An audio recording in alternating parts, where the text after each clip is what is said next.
So in the video that I did talking about how a Conservative MP has decided to step down so that Pierre Poilievre can have a by-election and run for his seat, there seems to be some people that are kind of upset over this. And the truth is, guys, like, we knew this was coming. I talked about this in some previous videos. This is just par for the course. We knew that eventually somebody was going to step down so that Pierre could run for a by-election and get a seat. This has happened with previous leaders. This has happened with previous prime ministers. It's just the way they do politics.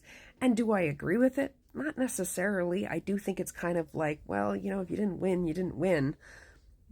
But that's just how the system is set up. Do I feel bad for the people in the riding that voted for that candidate that has won like 3 times? Yeah, I do. I mean, obviously they like that guy. And I honestly, like, apparently he's only like a few months away from a pension. I mean, this is going to be kind of a career ender for him, at least in that riding. So I really hope the Conservatives are going to give this guy a cushy job and set him up because he fucking deserves it for stepping away so Pierre can have another crack at it. Do I think Pierre has the possibility of losing the by-election? Not at all. Even if there's going to be people that are mad and don't want to vote for him because they're mad that they took away the candidate they like, it's a conservative stronghold. They're going to vote for him. There is nothing that would prevent him from winning that riding. Absolutely nothing. Not even a good alternate candidate, because apparently that riding has never been anything other than conservative. So kind of just let that go too. But frankly, guys, like, we knew this was coming. If anything, just be happy that maybe this will humble Pierre a little bit, because he's going to have to go and do local, campaigning and stuff like that, and actually show that he's going to be somewhat of a good MP. Though I'm sure he'll just take it as an opportunity to have a big giant rally and be like, look, everyone still loves me, type of deal.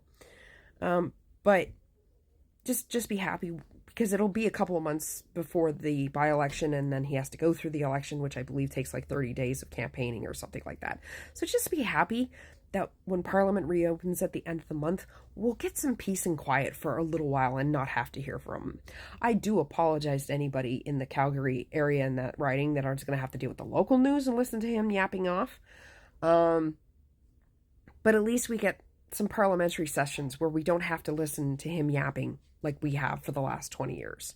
So just take this small win that he got humbled by losing his seat and just let it go. It is what it is. And I honestly am proud that Mark Carney was the bigger person, because the roles were reversed. Pierre would not be as nice.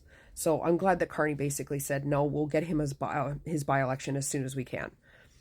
Because that's just the way he is. He's fucking classy like that.